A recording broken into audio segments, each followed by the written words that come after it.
courtroom. My mother rolled her eyes in disgust, and my dad looked down. Suddenly, the judge froze, leaned forward, and whispered, "Wait, is that really her?" The entire room went silent. No one had any idea who I was until they called me a failure, a disgrace, someone they pretended didn't exist.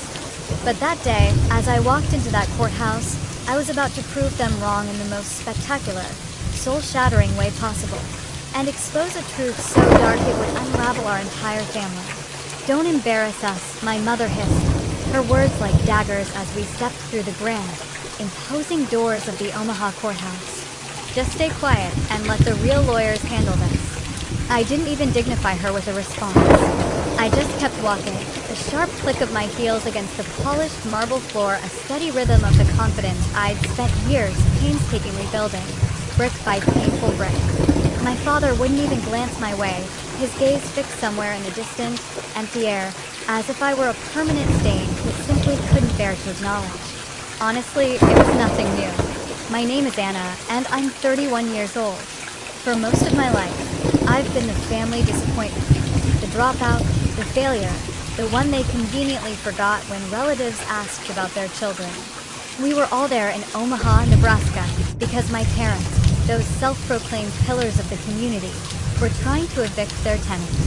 Her name was Claire, a woman who had the sheer audacity to ask for repairs before paying rent on a building that was quite literally falling apart. You see, my parents owned 3 rental properties, all inherited from my grandfather, and they ran them less like responsible landlords and more like feudal lords collecting taxes from their serfs. Claire had lived in one of their apartments for 2 years, always paying on time, never a peep of trouble, until the ceiling started leaking, until black mold, thick and insidious, bloomed in her daughter's bedroom. She'd withheld rent, a desperate plea for basic human living conditions. My parents' response? An immediate eviction filing. She signed a contract. My mother had ranted over the phone just 2 weeks prior, her voice dripping with indignation. She doesn't get to just stop paying because she's picky about a little moisture. A little moisture. That's what she called black mold. I'd only heard about the case through my younger sister, Melissa. She still lived at home, even at 28, clinging to the golden child status I'd never had. Melissa mentioned it casually during one of our rare, stilted phone calls, oblivious to the fact that I'd spent the last 7 years of my life clawing my way through law school. 7 years of working 3 jobs, sleeping in my car more times than I cared to count, surviving on vending machine snacks, and finally, passing the bar exam. I did it all alone, without a single dollar or word of encouragement from them. They didn't even know I'd gone to college, let alone become an attorney. As far as they were concerned, I was still the failure they'd cast out. The day I walked out of their house at 19, my father had thrown my meager belongings onto the front lawn. "You're nothing," he'd screamed, his face contorted with rage. "You'll never amount to anything without us." My mother had stood in the doorway, arms crossed, a smug smirk on her face. "Don't come crawling back when you fail." I hadn't. Not when I was sleeping in my beat-up car behind a grocery store, surviving on stale chips and lukewarm coffee. Not when I was so exhausted from working overnight shifts that I could barely stay awake in class. I didn't go back. I'd rather eat nothing than swallow my pride and beg from people who had made it abundantly clear I was worthless. Now, as we neared the courtroom, I watched my mother smooth down her expensive silk blouse, adjusting the pearls around her neck. She'd always cared more about appearances than anything else. My father walked beside her, impeccably tailored in the suit, the picture of respectability. They told everyone at their country club they only had one daughter, Melissa, who worked as a receptionist at their dentist's office and still let them control every single aspect of her life. "I don't know why you even came," my mother muttered again, just before we reached the courtroom doors. "This doesn't concern you." I just smiled, a small, private victory on my lips, but said nothing. Let them think I was just there to watch. Let them think I was still the broken girl they'd thrown away. Inside the courtroom, the air was thick with a palpable tension. Claire sat at the defendant's table, her hands clasped tightly in her lap. She was a small woman in her 40s, her dress worn, her eyes red-rimmed. exhaustion etched into every line of her face. This wasn't just about an apartment for her. This was about keeping a roof over her daughter's head, about survival. My parents took their seats on the plaintiff's side, and my mother gestured for me to sit in the gallery behind them. But I walked right past her, ignoring the silent command. Instead, I headed straight for Claire's table. I could feel my mother's eyes burning into my back, could practically hear her mind racing, scrambling to figure out what I was doing. "Excuse me," I said quietly to Claire, my voice calm, but with an underlying feel. "I'm your attorney." Her eyes widened in disbelief. I couldn't afford an attorney. I was going to represent myself. "Consider this pro bono," I said, setting my briefcase down with a firm thud. "I've reviewed your case, and you have every right to withhold rent until those repairs are made. Your landlords violated the implied warranty of habitability." Behind me, I heard my mother's sharp, sudden intake of breath. Then my father's voice, low and laced with pure fury. "What the hell do you think you're doing?" I turned to face them, and for the first time in 12 years, I looked my parents directly in the eye. "I'm doing my job." My mother's face had gone pale, then blotchy red. "You can't be serious. You're not a lawyer." "Actually, I am." I pulled out my bar card, the plastic tool against my fingertips, and held it up for them to see. "I passed the bar exam 2 years ago. I've been working at a firm downtown, mostly handling tenant rights cases. This is exactly my area of expertise." My father stood up, his hands clenched into fists, his face a mask of purple rage. "This is ridiculous. You dropped out of community college. You're a homeless bum we threw out for being a waste of space." "I was homeless for a while, yes," I said, my voice cutting through his anger with unnerving calm. "Thanks to you. But I worked my way through school. I graduated from college, then law school. I did it all without a single cent from you." Before my father could respond, the judge entered, and everyone scrambled to their seats. Judge Patricia Holbrook, a woman in her 60s with steel gray hair and a no-nonsense demeanor, commanded immediate respect, even from seasoned attorneys. She scanned the courtroom, her eyes settling on me with a flicker of recognition. "Counsel, please approach," she said. I walked up to the bench, my parents' attorney, a man named Gerald who charged $500 an hour, joining me. Judge Holbrook looked between us, then down at the papers in front of her. "I see we have representation for the defendant now," she said. "Counselor Anna Thompson, Your Honor," I stated, my voice clear and confident. "I'm representing Claire Mitchell in this matter." Judge Holbrook's eyebrows rose slightly. "Anna Thompson. I thought that name looked familiar. Didn't you argue the Riverside Apartments case last year?" "Yes, Your Honor. You won that case, if I recall. The tenants got everything they asked for. Repairs, rent reimbursement, and damages."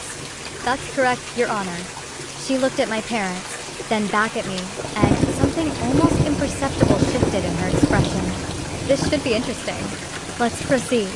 As I walked back to my table, I caught my mother's expression, pure horror mixed with disbelief. My father looked like he'd been physically slapped. Melissa, sitting behind them, had her hand over her mouth, her eyes wide with shock. I sat down next to Claire, who was staring at me like I had just walked on water. "Thank you," she whispered, her voice choked with emotion. "I don't know how to thank you. Just tell the truth when you're asked questions," I said, a small, reassuring smile. "That's all you need to do." Gerald, my parents' lawyer, stood first, presenting their case. He painted Claire as a difficult tenant, looking for excuses not to pay rent, making mountains out of molehills regarding minor maintenance issues. He showed photos of the apartment taken years ago when it was first rented, pristine and clean. "The plaintiffs have always maintained their properties to the highest standards," Gerald said smoothly, his voice oozing with professional polish. "They're responsible landlords who simply want what they're owed, the rent that was agreed upon in a legally binding contract." When it was my turn, I stood up and walked to the evidence table. I'd spent the last 2 weeks gathering everything I needed: photos of the gaping, leaking ceiling, the pervasive black mold, the broken windows that wouldn't close properly, medical records clearly showing that Claire's daughter had developed alarming respiratory problems. I had stacks of maintenance requests that had been ignored for months, and, most damningly, a city inspector's report that condemned parts of the building as uninhabitable. Your Honor, I began, laying out the evidence piece by piece, each document a devastating blow. The defendant didn't withhold rent out of spite or convenience. She withheld it because the apartment she was paying for had become a health hazard. Nebraska law is clear. Landlords must maintain properties in a condition fit for human habitation. When they fail to do so, tenants have the legal right to withhold rent until repairs are made. I meticulously walked the judge through every single violation, every ignored request, every broken promise. My parents had knowingly collected rent for months, while the building literally crumbled around Claire and her daughter. They'd threatened Claire when she complained, callously telling her she could leave if she didn't like it, fully aware that she couldn't afford to break her lease and move somewhere else. This isn't about a difficult tenant, I stated, my voice rising with indignation. This is about landlords who saw their tenants as nothing more than a revenue stream, who cared more about collecting money than ensuring the people living in their buildings were safe. Judge Holbrook listened intently, making notes, asking pointed questions that left Gerald squirming. When I showed her the medical records for Claire's daughter, I saw her jaw tighten, a flicker of outrage in her eyes. Counselor, she said to Gerald, her voice sharper now, did your clients know about the mold? Gerald shuffled his papers, avoiding her gaze. They were aware of some moisture issues, but did they know about the mold? She repeated, cutting him off, her voice a steel trap. Yes, Your Honor, he mumbled, defeated, but they dispute that it was as severe as the tenant claims. The city inspector's report says otherwise, Judge Holbrook said, looking directly at my parents, her expression one of barely concealed disgust. In fact, it says the entire unit should have been vacated months ago. My mother opened her mouth to protest, but my father quickly grabbed her arm, silencing her. Judge Holbrook turned back to me. Continue, Counselor. I presented the rest of my evidence, building the case brick by damning brick. By the time I finished, there was no doubt in anyone's mind. My parents had been negligent landlords at best, and criminally negligent at worst. They'd knowingly put a child's health at risk for the sake of collecting $1,200 a month. Your Honor, I concluded, my voice resonating with quiet power. My client isn't asking for much. She's asking for what she's legally entitled to, a safe place to live. She's asking for repairs to be made, for the conditions that forced her to withhold rent to be remedied. And she's asking for reimbursement for the medical expenses her daughter incurred as a direct result of living in an unsafe environment. I sat down, and Claire, tears streaming down her face, reached over to squeeze my hand. They were tears of profound relief, not despair. Judge Holbrook looked at my parents for a long, heavy moment. I'll be honest with you, she said, her voice devoid of emotion. I've seen a lot of landlord-tenant disputes in my years on the bench, but this is one of the more egregious cases I've encountered. My mother's face had gone from red to an ashen white. My father looked like he wanted to simply melt into the floor. I'm ruling in favor of the defendant, Judge Holbrook continued, her words ringing with authority. Not only will the eviction be dismissed, but the plaintiffs will be required to make all necessary repairs within 30 days. Additionally, they will reimburse the defendant for 3 months of rent and all medical expenses related to her daughter's respiratory issues. And just so we're clear, she added, her gaze sharp, if these repairs aren't completed to code within the specified time frame, I will personally refer this case to the city for further action. She banged her gavel, and just like that, it was over. Claire broke down sobbing, thanking me over and over. I helped her gather her things, walking her out of the courtroom while she clung to my arm like I was her lifeline. Behind us, I could hear my parents arguing with Gerald in hushed, furious voices. Outside, Claire hugged me tightly. You saved us, she choked out. I don't know how I'll ever repay you. You don't have to, I said, a genuine smile finally breaking through. Just take care of your daughter. She left, still crying tears of pure gratitude, and I stood there for a moment, letting the monumental weight of what had just happened settle over me. 12 years. 12 long, agonizing years of being told I was worthless, of being treated like I didn't exist. of fighting every single day to prove I was more than what they said I was. And now, in one afternoon, I'd proven them wrong in the most public, undeniable way possible. I was gathering my things when I heard footsteps behind me. I turned to find my mother standing there, her face contorted with a venomous rage. "How dare you?" she spat, her voice a low, furious hiss. "How dare you humiliate us like that?" "I did my job," I said calmly, my own voice steady and unfazed. "Your job," she shrieked, the mask slipping completely. "You call destroying your own family your job?" "You're not my family," I stated, the words coming out flat, emotionless, an undeniable truth. "You stopped being my family the day you threw me out with nothing." My father appeared beside her, his face purple with suppressed anger. "You ungrateful little," I cut him off, my voice rising. "I'm not the one who should be ashamed here. You put a child's health at risk because you were too cheap to fix a leaking roof. You're lucky Judge Holbrook didn't refer you for criminal charges. We raised you," my mother cried, her voice cracking, trying to play the victim. "We gave you everything." I laughed then, a bitter, hollow sound that echoed in the empty hallway. "You gave me nothing. Everything I have, I earned on my own. And you know what? I'm glad you threw me out, because it taught me exactly who you are, people who care more about money and appearances than about doing what's right."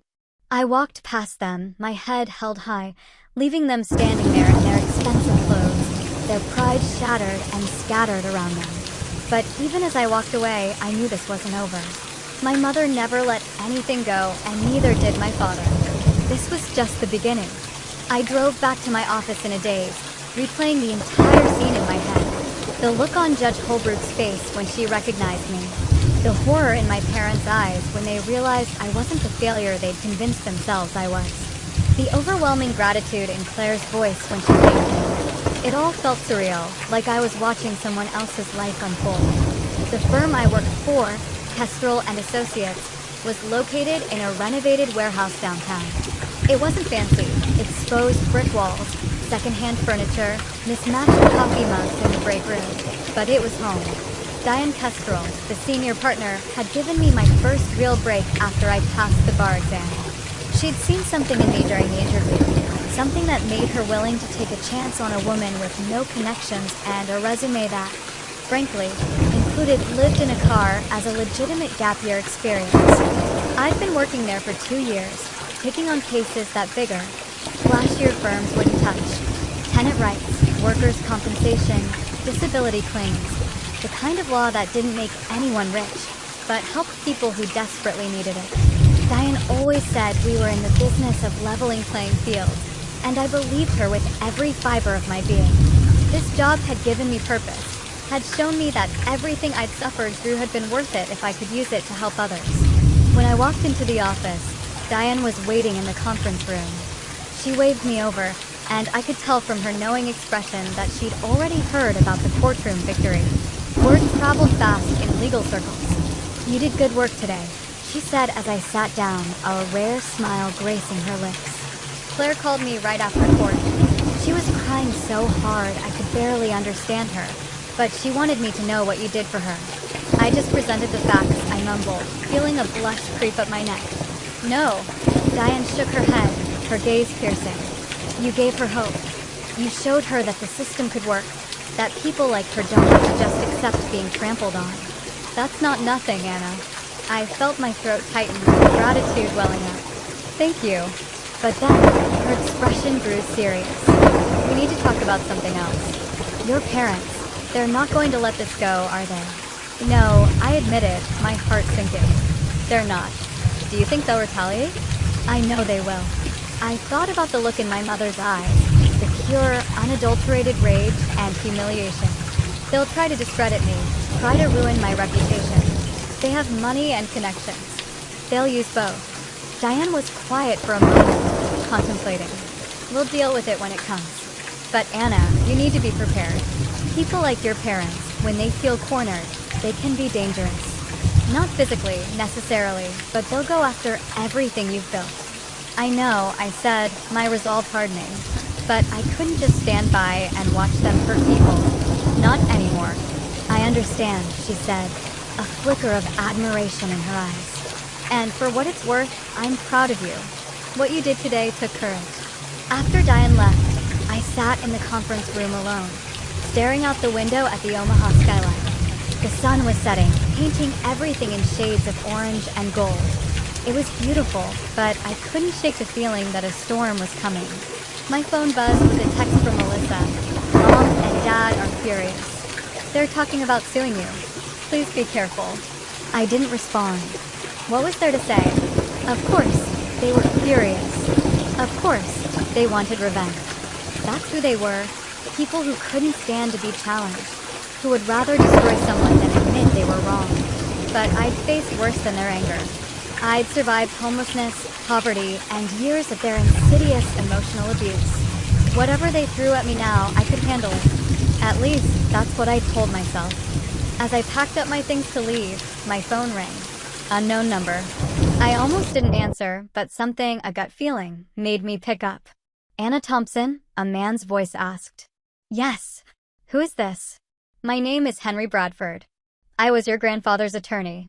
I need to speak with you about something urgent, something your parents don't know about. My heart started racing, a frantic drum against my ribs. What is it? Not over the phone. Can you meet me tomorrow morning? 9 a.m. at my office. Yes, I said, without hesitation. I'll be there. He gave me the address and hung up. I stood there holding my phone, my mind spinning. What could my grandfather's attorney possibly want after all these years? My grandfather had died 12 years ago. His estate settled, distributed. What could possibly be urgent now? I had a feeling I was about to find out, and something told me it was going to change everything. Henry Bradford's office was in an old building downtown, the kind with marble floors and brass fixtures that had been there since the 1920s, exuding an air of history and quiet authority. I arrived at 9 a.m. sharp, my stomach churning with anticipation. The receptionist, a kind-faced woman, led me to a corner office where Henry sat behind a massive oak desk, surrounded by towering file cabinets and leather-bound law books. He was in his 70s now, with a shock of white hair and kind eyes peering out from behind wire-rimmed glasses. He stood when I entered, extending his hand. Anna, thank you for coming on such short notice. You said it was urgent, I replied, shaking his hand, my voice tight with nerves. What's this about? He gestured for me to sit and pulled a thick, aged folder from his desk drawer. I've been your grandfather's attorney for 40 years. When he died, I handled his estate according to his wishes. But there was one provision in his will that was kept sealed. A provision that could only be opened under specific conditions. My pulse quickened, a frantic flutter. What kind of provision? Henry's kind eyes softened. Your grandfather loved you very much, Anna. He saw how your parents treated you, and it broke his heart. So, he made arrangements to protect you. He opened the folder and slid a document across the desk. He established a trust fund in your name. $50,000 to be released when you turned 30, or when you obtained a professional degree, whichever came first. I stared at the document, unable to speak, the words swimming before my eyes. $50,000. It was more money than I'd ever had, more than I'd ever imagined having. You passed the bar exam 2 years ago, Henry continued gently. That met the conditions. The money has been sitting in trust, accumulating interest. It's now worth nearly $60,000. Why didn't you? Tell me sooner. My voice came out as a whisper, barely audible. Your grandfather's instructions were explicit. The trust was to remain completely confidential until you met the conditions. He didn't want your parents to know about it. Didn't want them to interfere or try to claim it for themselves. He knew them too well. I thought about my grandfather, the quiet man who always had a kind word for me when my parents didn't. He'd been the only one who believed I could be something more than what my parents said I was. There's something else, Henry said, pulling out a sealed, yellowed envelope. Your grandfather wrote you a letter. He asked me to give it to you when the time came. My hands trembled as I opened the envelope. Inside was a single sheet of paper, covered in my grandfather's careful, familiar handwriting. Dear Anna, if you're reading this, then you've done what I always knew you could do. You've made something of yourself, despite everything they've thrown at you. I'm proud of you. Even though I won't be there to tell you in person, I know your parents have made your life difficult. I've watched them favor your sister. Watched them tear you down whenever you tried to rise. It broke my heart, but I couldn't change them. All I could do was try to give you a foundation to build on. This money isn't a solution to all your problems, but it's a start. Use it wisely. Build the life you deserve. And remember, you are worth more than they will ever understand. There's one more thing I need you to know. I was planning to change my will completely, to leave you half of everything. Half the properties, half my savings. You deserved it more than they did, but I ran out of time. Be careful, Anna. Your parents are not good people. They care more about money than anything else, even family. Don't let them destroy you. You're stronger than they are. Love always, Grandpa.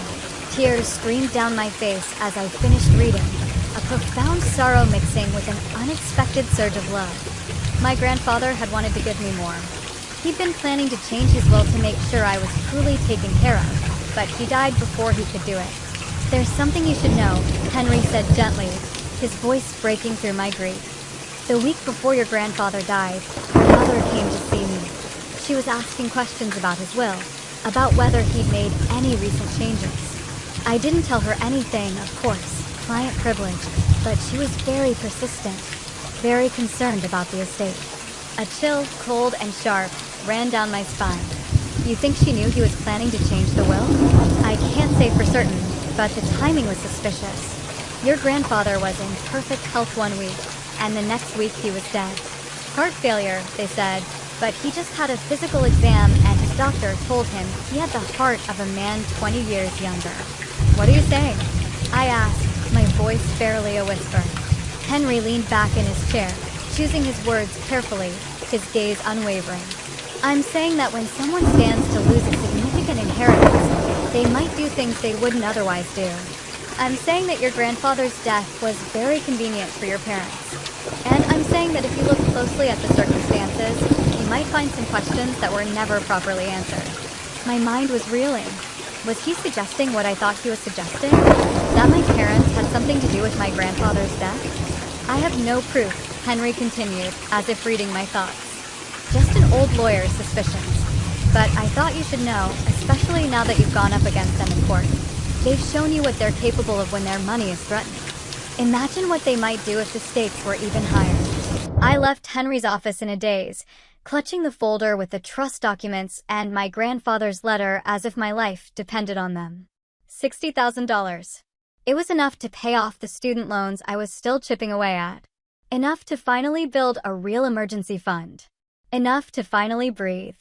But all I could think about were Henry's words. Your grandfather's death was very convenient for your parents. I drove straight to the public library and spent the next 3 hours digging through old newspaper archives. I found my grandfather's obituary, brief and respectfully worded, died peacefully at home, surrounded by family. But there was another article, smaller, from a week later. A letter to the editor from my grandfather's longtime physician, Dr. Russell Hayes, expressing shock at the sudden death of a patient he'd just examined and declared perfectly healthy. I found Dr. Hayes's contact information and called his old office. He'd retired 5 years ago, but the receptionist kindly gave me his home number. When I called, he answered on the third ring, his voice frail with age. Dr. Hayes, my name is Anna Thompson. I'm calling about my grandfather, James Thompson. You were his doctor. There was a pause, heavy with unspoken history. James Thompson. Yes, I remember him. A good man. His death was such a shock. Can I ask you something? I pressed, my heart pounding. You wrote a letter to the newspaper saying you were surprised by his death. Why? Another pause, longer this time. Are you asking as his granddaughter, or in some other capacity? I'm an attorney, I said, letting the words hang in the air. And I have reason to believe there might have been something suspicious about his death. Meet me at Elmwood Park in an hour, Dr. Hayes said, his voice now firm. There's something you need to know. Dr. Hayes was sitting on a bench near the pond when I arrived, methodically feeding breadcrumbs to the ducks.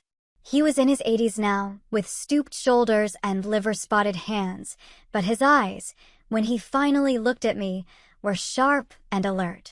Thank you for meeting me, I said, sitting beside him on the weathered bench. He didn't look at me, just kept tossing breadcrumbs, his voice a low rumble. I've carried this guilt for 12 years. Maybe it's time to let it go. What guilt? I asked, leaning forward, my heart hammering. Your grandfather came to see me 2 days before he died. He was concerned about some symptoms he'd been having. Nausea, dizziness, tingling in his extremities. I ran some tests, but the results wouldn't be back for a week. I told him it was probably nothing. Maybe a virus. I sent him home. What were the test results? They showed elevated levels of digoxin in his blood. My breath hitched. Digoxin is a heart medication, but my grandfather wasn't taking any heart medication. The levels were high enough to cause arrhythmia. Heart failure. High enough to kill someone. My breath caught in my throat. You're saying he was poisoned? I'm saying that someone gave him digoxin, probably in his food or drink, over several days. By the time the test results came back, he was already dead. I went to the police, but they said there wasn't enough evidence to open an investigation. The medical examiner ruled it natural causes, heart failure. They said the digoxin in his system could have been a false positive, or residue from some other medication.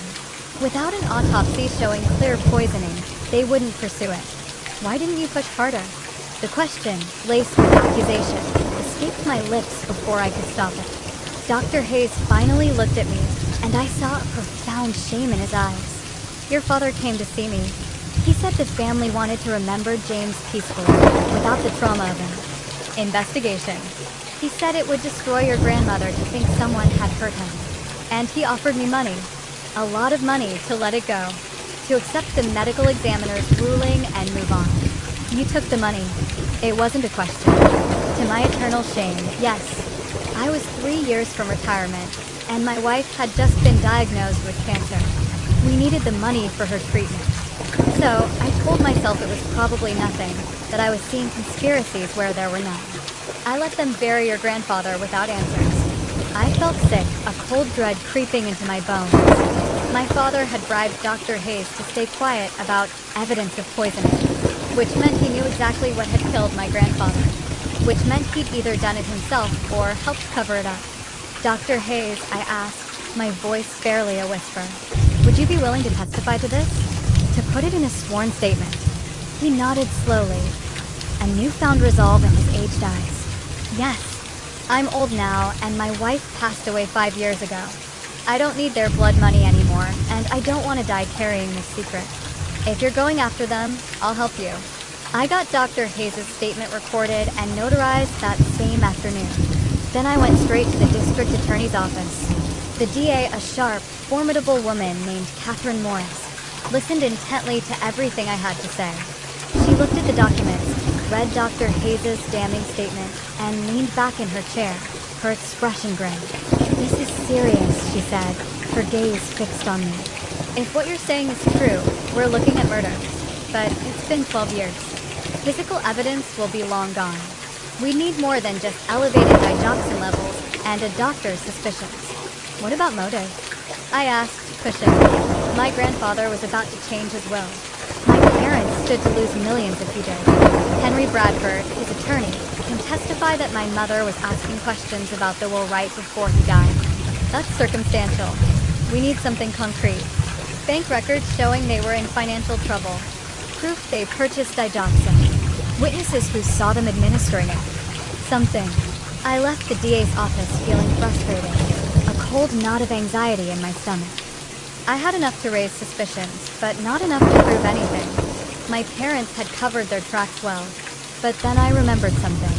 When I was younger, before everything fell apart, my mother kept meticulous records of everything. She had files for every receipt, every bill, every transaction. She was obsessed with documentation, with having proof of everything. And if she was that obsessive 12 years ago, I called Melissa. We hadn't spoken since the courthouse, and I wasn't sure she'd answer, but she did, on the 4th ring. Anna, she said quietly, her voice tentative. Melissa, I need your help with something. I can't.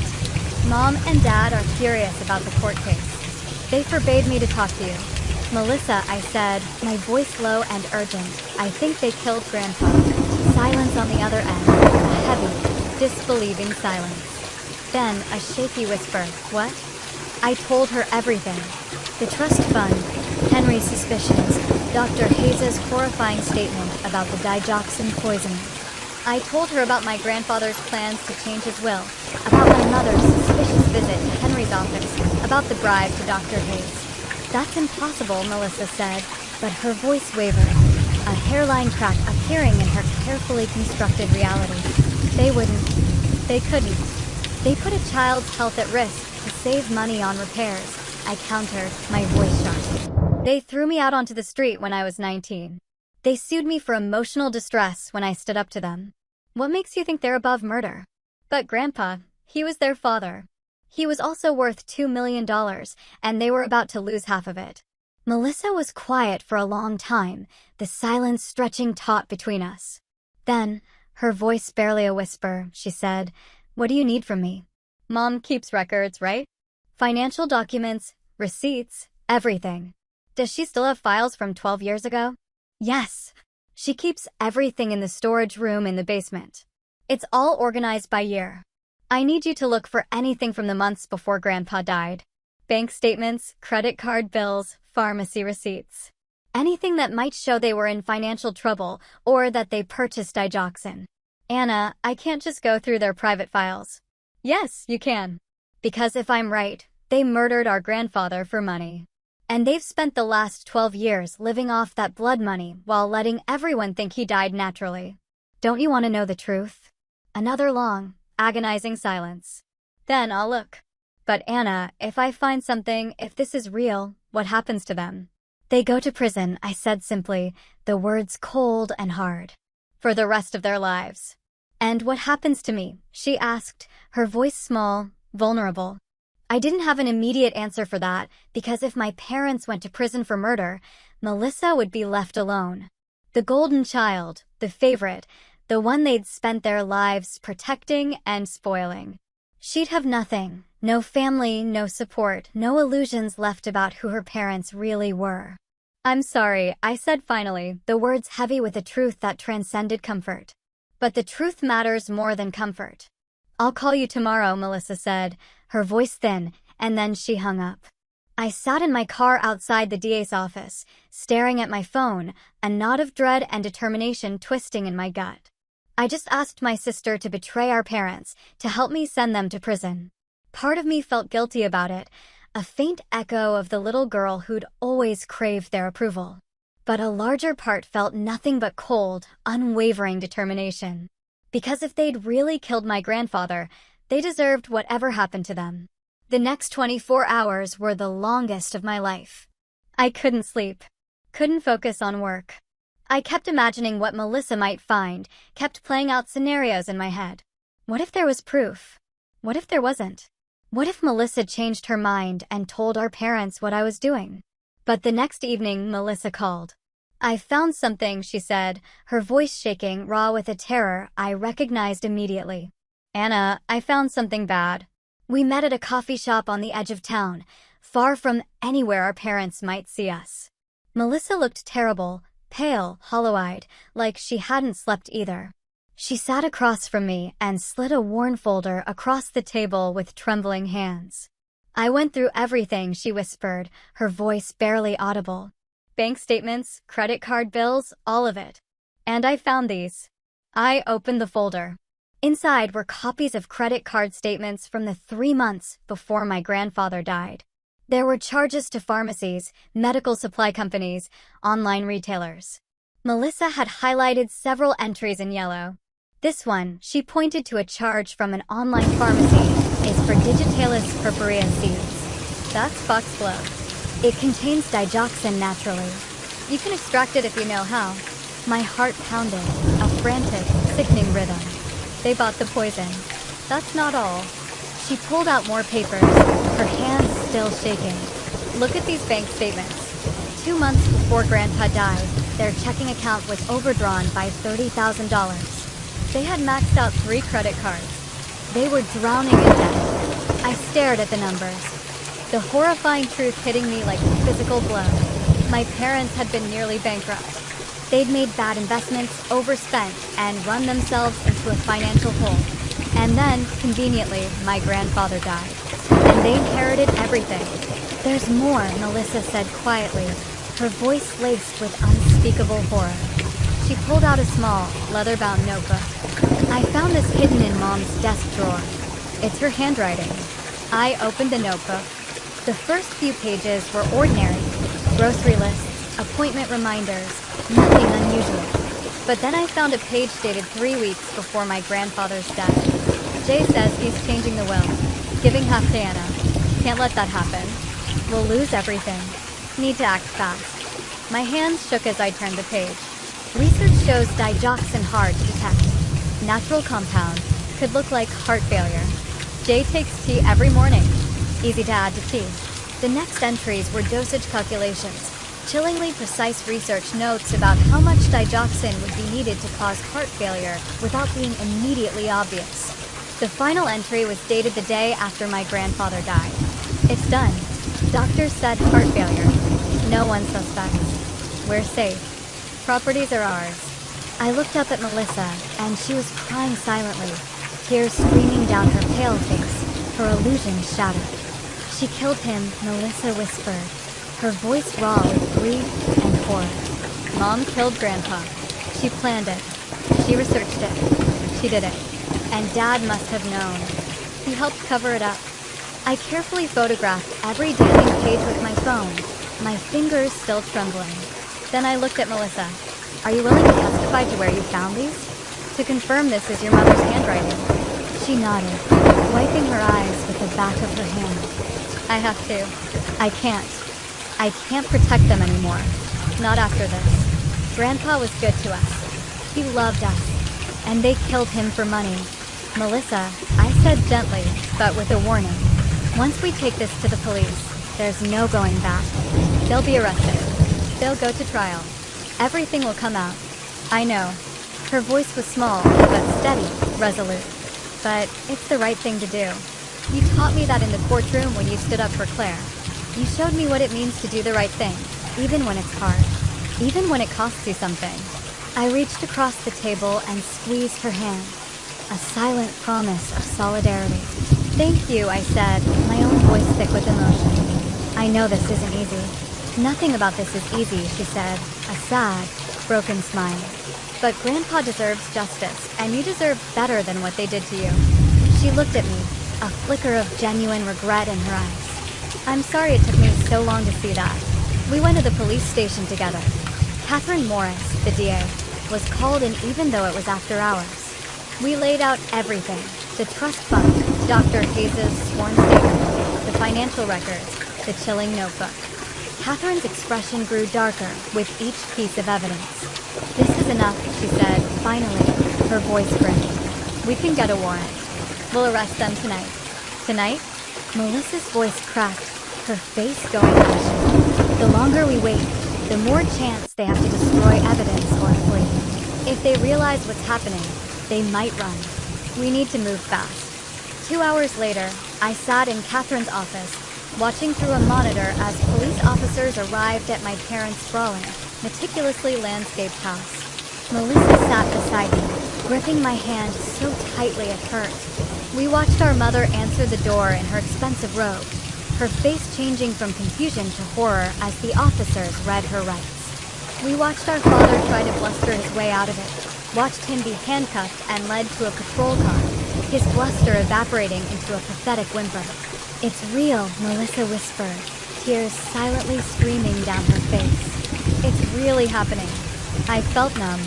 All those years of being told I was worthless, of being thrown away like garbage, it all came from people who were capable of murder.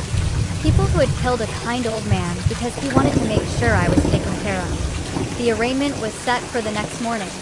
Catherine had enough evidence for charges of first-degree murder, evidence tampering, and fraud.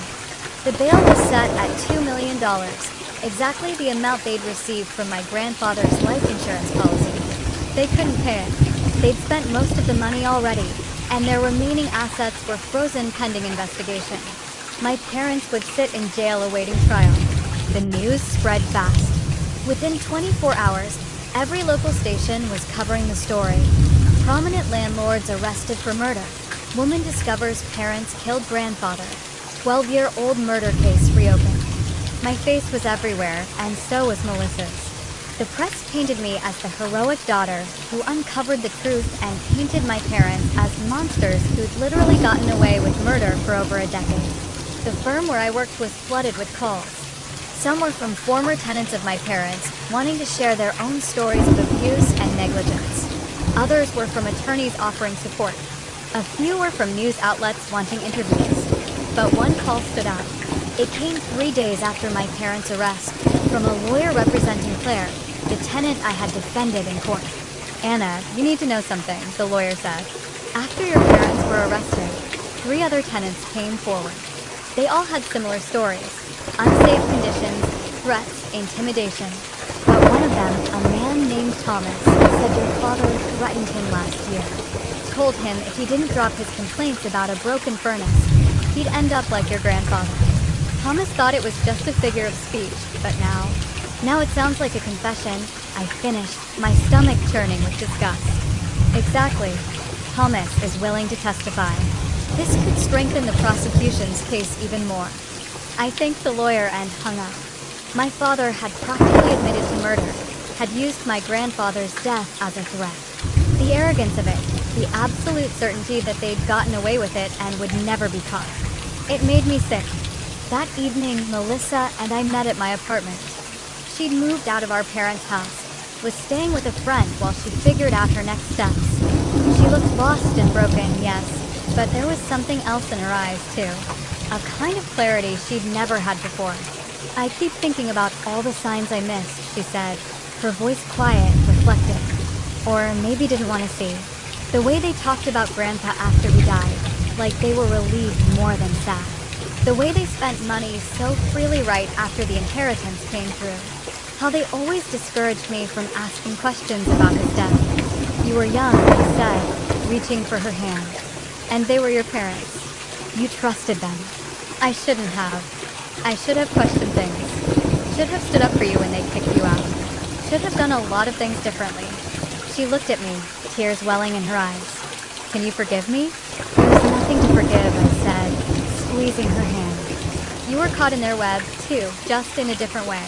They manipulated you, used you. But you broke free. That's what matters." She nodded, wiping her eyes. "What happens now?" "Now we wait for trial.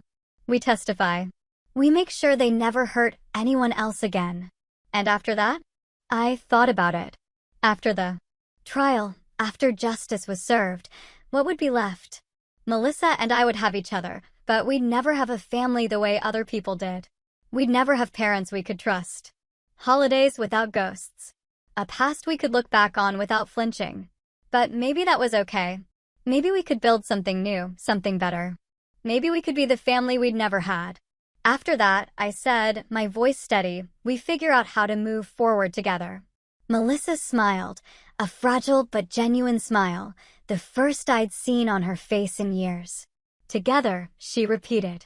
Outside my apartment window, the sun was setting over Omaha. Tomorrow would bring more headlines, more questions, more pain to process. But tonight, sitting with my sister, I felt something I hadn't felt in years.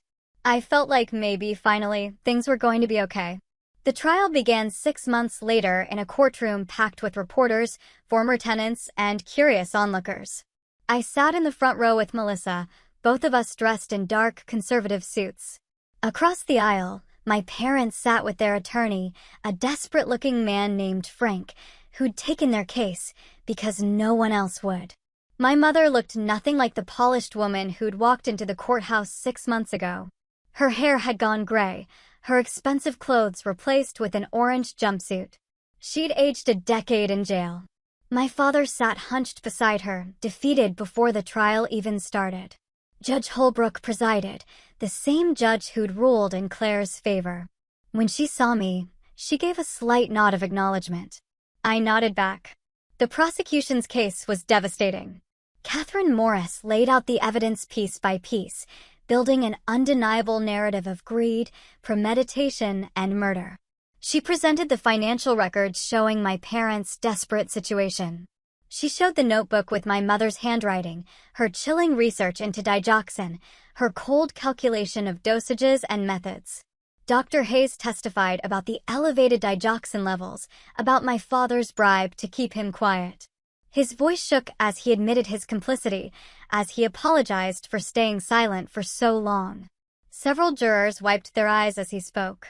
Henry Bradford, my grandfather's attorney, testified about my mother's suspicious visit, about her questions regarding the will. He explained how my grandfather had planned to change everything, to give me half his estate, to ensure I was protected. He read my grandfather's final wishes aloud, and my throat tightened, hearing those words again. Thomas, the former tenant, took the stand and recounted my father's threat. He said if I didn't shut up about the furnace, I'd end up like his father-in-law. I thought he was just being dramatic. Now I know he was confessing. When it was time for Melissa to testify, she walked to the stand with her head held high. She looked directly at our parents as she swore to tell the truth. "Please describe what you found in your mother's desk," Catherine said, her voice gentle. Melissa's voice was steady, clear. "I found a notebook in her handwriting. It detailed plans to poison my grandfather with digoxin extracted from foxglove seeds. It included dosage calculations and notes about how to administer it without detection. The final entry stated that it was done, that he died as planned, and that they were safe." My mother's attorney tried to object, tried to claim the notebook could have been planted or forged, but handwriting experts had already confirmed it was my mother's writing.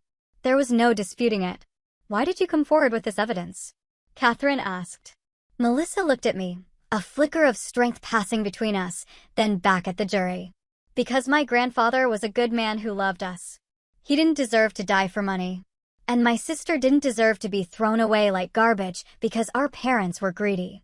The truth matters more than protecting people who don't deserve protection." My mother started crying then, loud, theatrical sobs, but no one in that courtroom had sympathy for her.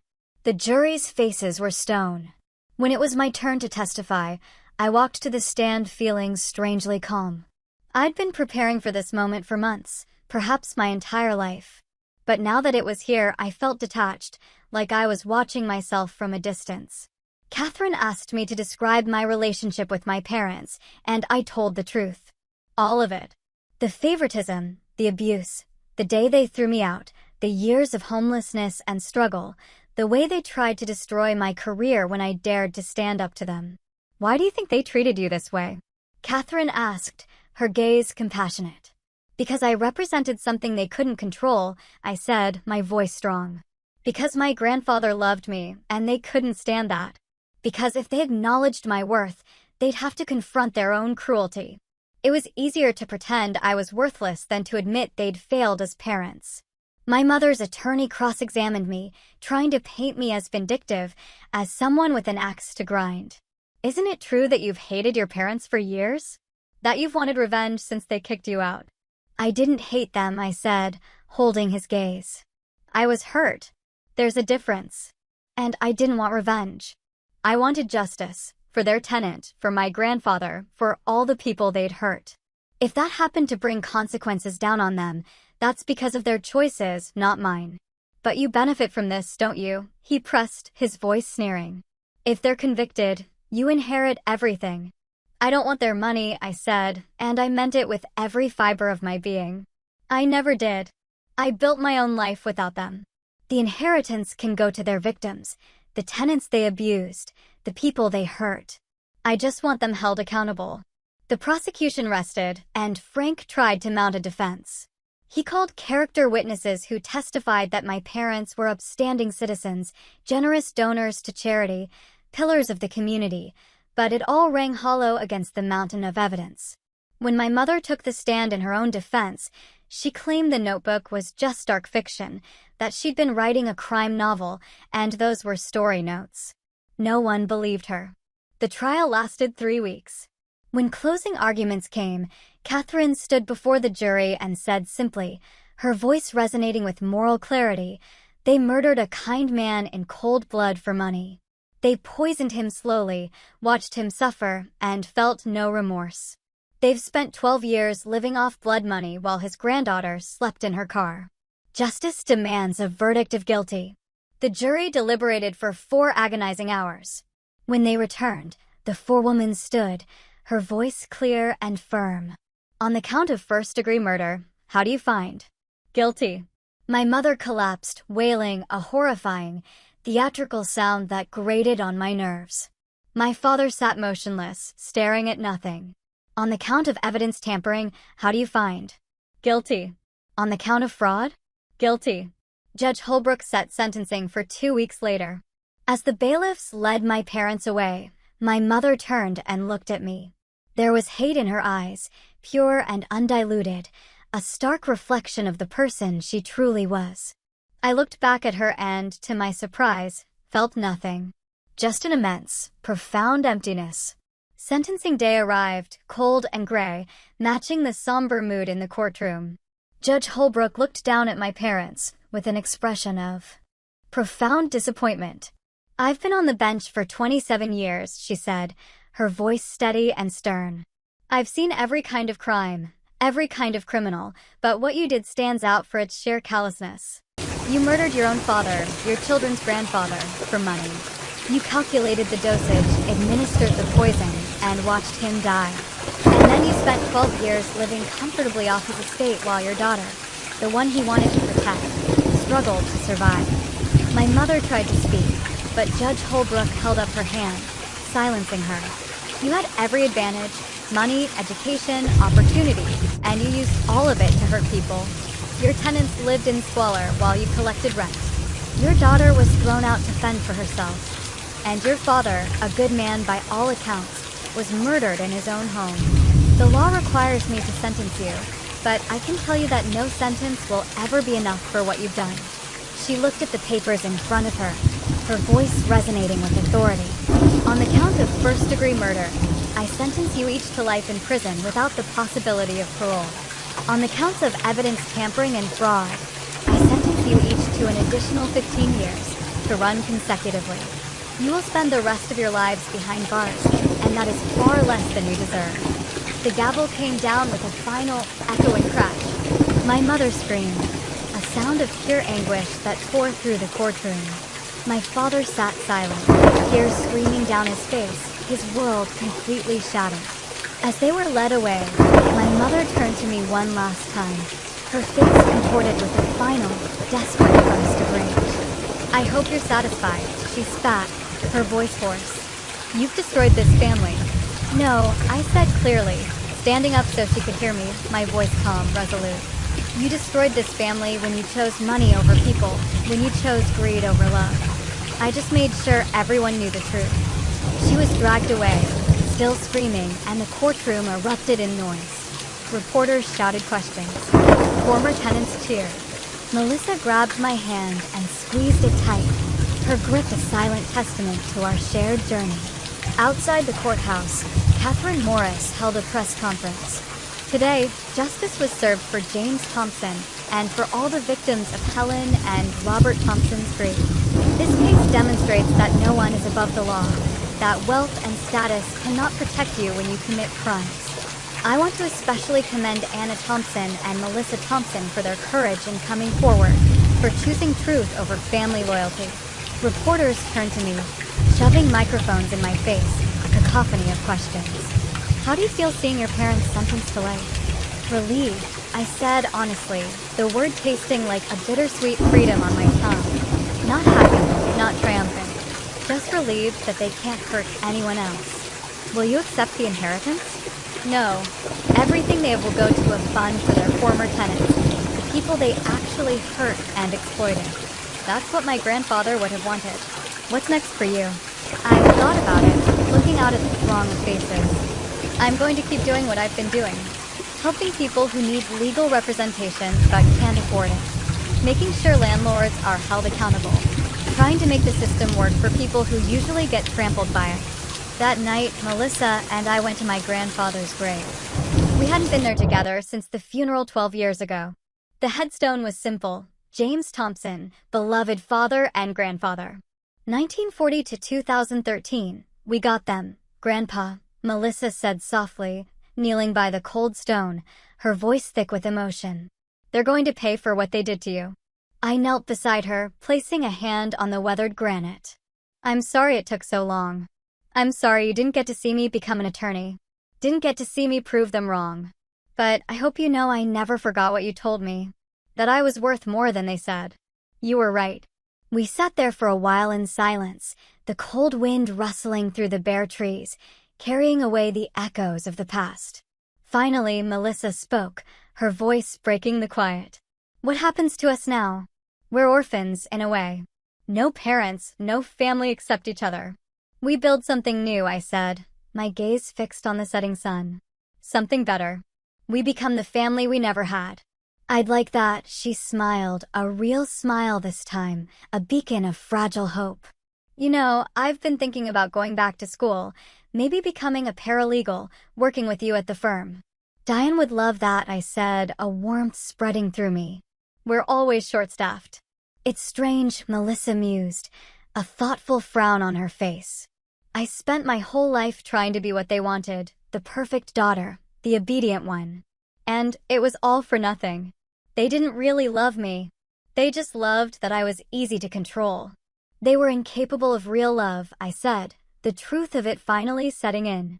That was their failing, not yours and not mine. We deserved better parents. Grandpa knew that. We left flowers on the grave, violets, his favorite. As we walked back to the car, I felt something shift inside me. The anger that had driven me for so long. The desperate need for vindication. The burning desire to prove myself. It was fading. Not gone entirely, but quieter now. Manageable. Anna, Melissa said as we drove away, thank you for not giving up, for fighting, for showing me what courage looks like. You showed courage, too, I said, reaching for her hand again. Coming forward without evidence, testifying against them, that took strength I'm not sure I would have had in your position. We were both strong, she said, her smile genuine and peaceful, just in different ways, but we're stronger together. I smiled back, a deep, resonant peace settling in my heart. Yeah, we are. The road ahead was long, but for the first time in my life, I wasn't facing it alone, and that made all the difference. 3 months after the sentencing, I stood in the conference room at Kestrel and Associates, looking at the faces of 23 former tenants of my parents' properties.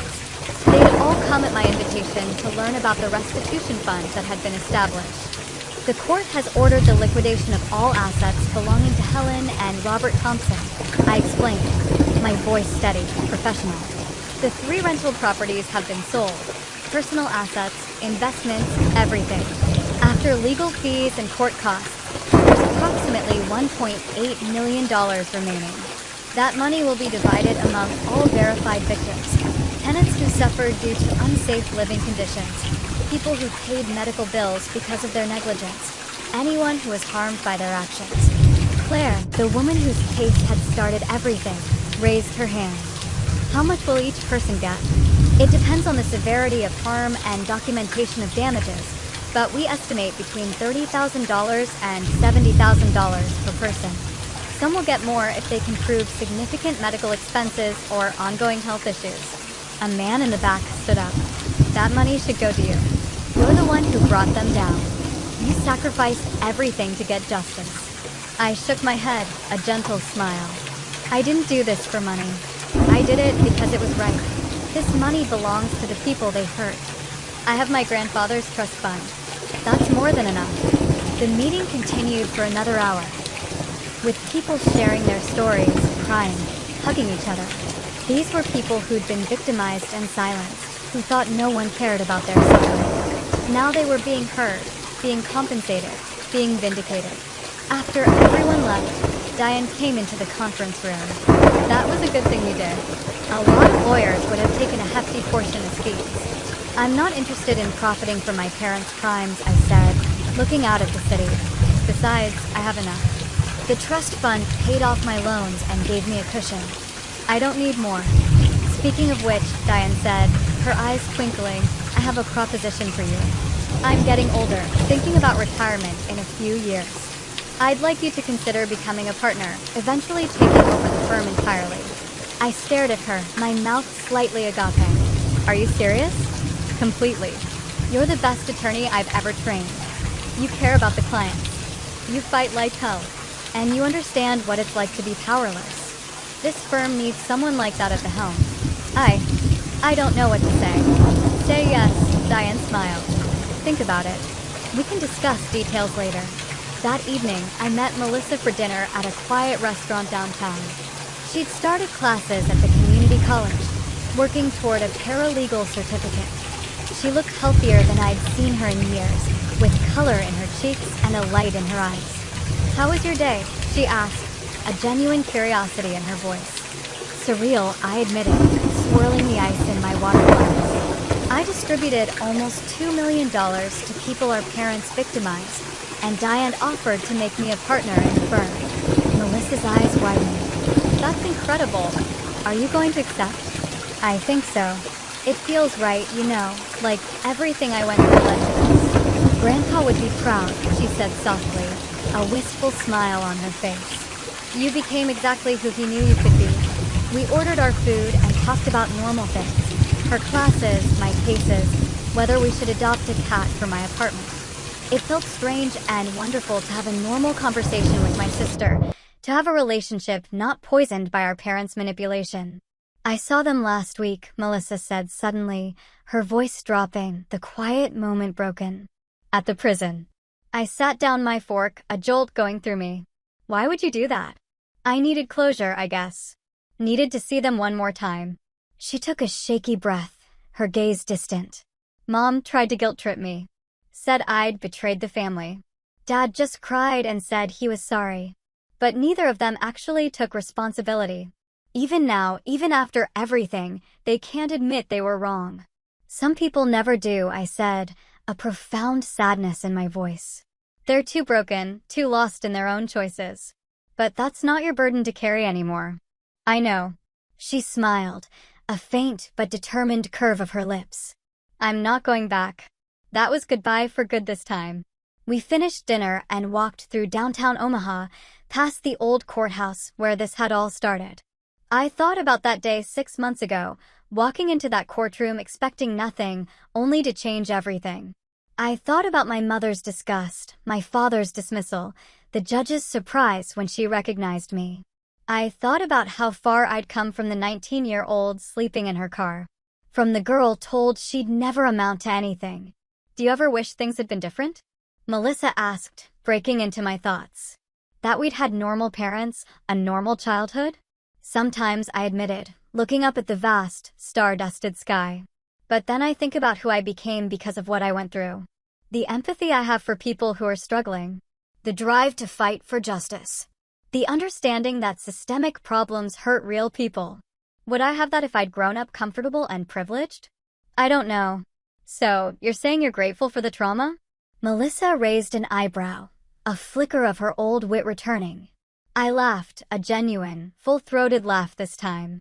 No, I'm saying I'm grateful for who I became in spite of it. There is a difference. We stopped at a coffee shop, the same one where Melissa had first shown me the evidence of our grandfather's murder. So much had changed since that day. So much had been revealed, destroyed, rebuilt. I have something for you, Melissa said, pulling an envelope from her purse. I've been holding on to this. It's another letter from Grandpa. Henry Bradford gave it to me after the trial. He said Grandpa wanted you to have it when everything was settled. My hands trembled as I opened the envelope. Dear Anna, if you're reading this, then you've uncovered the truth about my death. I suspected your parents might try something. I saw the way they looked at my estate, the calculations in their eyes. That's why I made sure to leave evidence to give you tools to find justice if something happened to me. I'm so proud of you, not just for your accomplishments, but for your character. You have a strength they'll never understand, a moral compass they lack entirely. Use it well.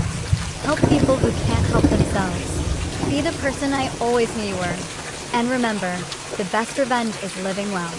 Building a life they said you couldn't have. Becoming someone they said you could never be. You've already won, Anna. Everything else is just making sure they face consequences. You are loved. You are worthy.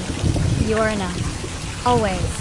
Grandpa tears streamed down my face as I finished reading, a profound, healing warmth spreading through me. Melissa reached across the table and squeezed my hand, sharing in the moment. He knew, I whispered, my voice choked with emotion.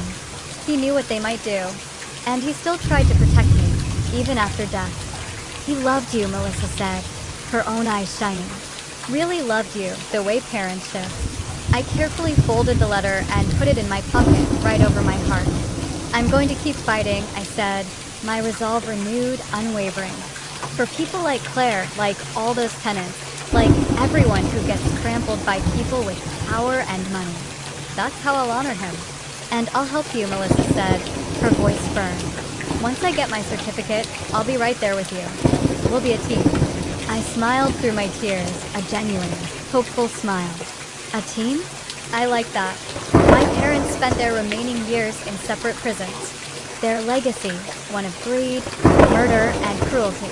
My mother died of a stroke 4 years into her sentence, bitter and unrepentant until the very end. My father lived longer, spending his days in the prison library, supposedly trying to understand where he'd gone wrong. But according to Melissa, who visited him once before his death, he never truly grasped it. He died believing he'd been unlucky, that he'd gotten caught rather than done wrong. Some people, I learned, are simply incapable of genuine remorse. The tenants they'd victimized used their restitution to rebuild their lives. Claire sent her daughter to college. Thomas finally got the medical treatment he needed, and 3 families were able to buy their first homes. Their suffering hadn't been erased, but at least it had been acknowledged and compensated. As for me, I became a partner at Kestrel and Associates and eventually took over when Diane retired. Melissa worked beside me, a brilliant paralegal who understood our clients because she'd felt powerless herself. We built something good from the ashes of our broken family. I never married, never had children of my own. My family was the people I helped, the justice I fought for, and the sister who'd found her courage when it mattered most. And sometimes, late at night in my office, I'd take out my grandfather's letters and remember that the best revenge isn't destruction. It's becoming everything they said you couldn't be, and using that success to help others they would have crushed. I'd built a life from nothing, proved my worth without their approval, and ensured they faced consequences for their crimes. In the end, that was victory enough.